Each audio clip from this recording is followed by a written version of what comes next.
Les semaines cinéma se suivent et se ressemblent. En ce début d'année 2025, c'est le festival des biopics. Après Bob Dylan la semaine dernière dans Un parfait inconnu, on va parler cette semaine de Maria Callas dans Maria de Pablo Larraín. I'd like to walk with you through your life. Should I call you Maria or La Callas?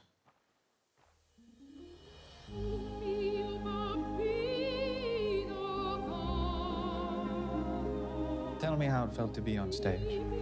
An exaltation, an intoxication.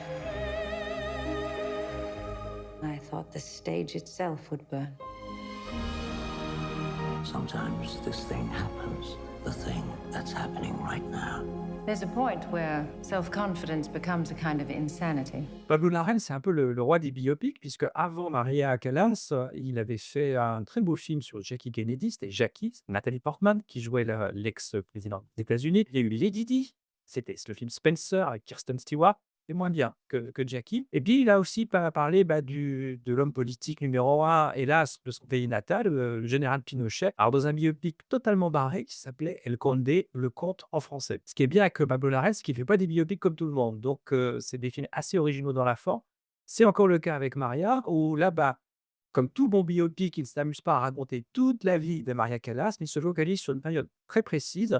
Ce sont les derniers jours de la diva en 1977, quelques jours avant sa mort prématurée, elle avait 53 ans. C'est un grand cinéaste de direction artistique et de déco. Et là, je dois dire que je me régale de découvrir Maria Callas dans son immense appartement de l'avenue Georges Mandel, qui est très très très beau et dont le dressing est plus grand que mon appart à moi. Donc voilà, il y a une sorte de régalade à voir ces mouvements de caméra extrêmement fluides, veloutés, etc., se balader dans ce décor extraordinaire. C'est une excellente idée de raconter les derniers jours de la Callas à Paris, à un moment de fragilité extrême où elle a perdu sa voix. Là où j'ai quand même l'impression que le film me roule dans la farine, c'est que sous ces grands airs de « attention, je ne suis pas un biopic comme les autres », eh ben, il finit quand même par me coller plein de flashbacks sur la jeunesse, la méchante mère et les Allemands, et le méchant Onassis qui était horrible, et on sait bien puisqu'il est parti avec Jackie, justement, la boucle est bouclée. Et là, je dois dire que j'ai quand même l'impression de retomber un peu sur il faut bien expliquer un peu les drames qu'elle a eus dans sa vie, et ça m'intéresse un peu moins que cette idée de la saisir vraiment dans ses derniers instants. Après les flashbacks dont parle Marie, il n'y en a pas tant que ça non plus.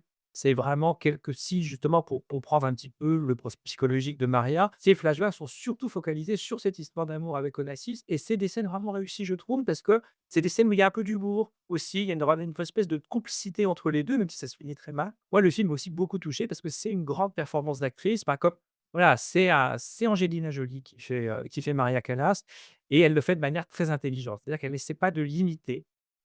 C'est l'anti-Tahar Rahim dans Monsieur Aznavour, si vous voulez ce que je veux dire. Voilà, elle sait très bien qu'elle ne va pas pouvoir chanter comme la Callas, qu'elle ne va pas pouvoir être la Callas, elle a pas le même physique. Mais elle essaie de faire une composition, ça s'en rapproche, ça évoque vraiment très bien la Callas. Je trouve vraiment un des grandes qualités du film, c'est Angelina Jolie qui est vraiment surprenante dans ce rôle. Elle parvient vraiment à déclencher de l'émotion, en tout cas chez moi en particulier, quand elle comprend que sa voix ne va sans doute jamais revenir. C'est assez déchirant. Et pour ça, vraiment, chapeau bas. Moi, je vois Jolie tout le temps. Il se trouve que j'aime pas beaucoup la filmographie d'Angelina Jolie. C'est pas une actrice qui me passionne. Et donc, je regarde un peu ce qu'elle fabrique, comment elle incarne, assez froidement, comme toujours. Il y a toujours une distance, je trouve, entre elle et moi, en tout cas. Et donc, comment elle incarne cette femme. Alors, on voit bien le boulot dément dans les scènes de chant, etc. Et je cherche, moi, un peu à percer le mystère de cette femme qui me reste assez opaque, en fait, avec Angelina Jolie. How is that for a position for the piano, madam? It's not right, but I'm nice, so leave it. Perhaps we could speak of your life away from the stage. There is no life away from the stage. Moi, je trouve que le film fait presque un peu le malin. C'est-à-dire, c'est un film qui devrait me laisser bouleversée. Il y a tout pour. Et je dois dire que j'étais un peu mal à l'aise, par exemple, dans une séquence où, elle reprend un de ses airs les plus connus. Et je crois que c'est Casta Diva. Elle est dans la cuisine pendant qu'Alba Rohrwacher fait cuire son frichti. Et tout à coup, on entend les couinements des chiens, des approbateurs qui savent bien qu'elle chante faux. Et je me suis dit, ce petit clin d'œil, ce petit plan-là sur les chiens, qui est inutilement cruel, j'ai l'impression qu'il est contre Maria Callas et pour Pablo Larraín, quoi. Et j'ai trouvé ça pas très élégant, pour être franche. Puis encore une fois très sévère. Je pense qu'il y a quand même une vraie empathie de Pablo Larraín pour Maria Callas, qui est quand même aussi de la montrer à la fois comme une victime et de montrer qu'elle n'était pas que ça. Donc justement, elle va réussir à dépasser un peu ce statut de victime. C'est un film qui est vraiment très beau pour les yeux, qui est un nectar pour les oreilles aussi. Ça m'a toujours raison, évidemment, mais pour moi, Maria, c'est bof. Maria, Que Ben Loves, très bien.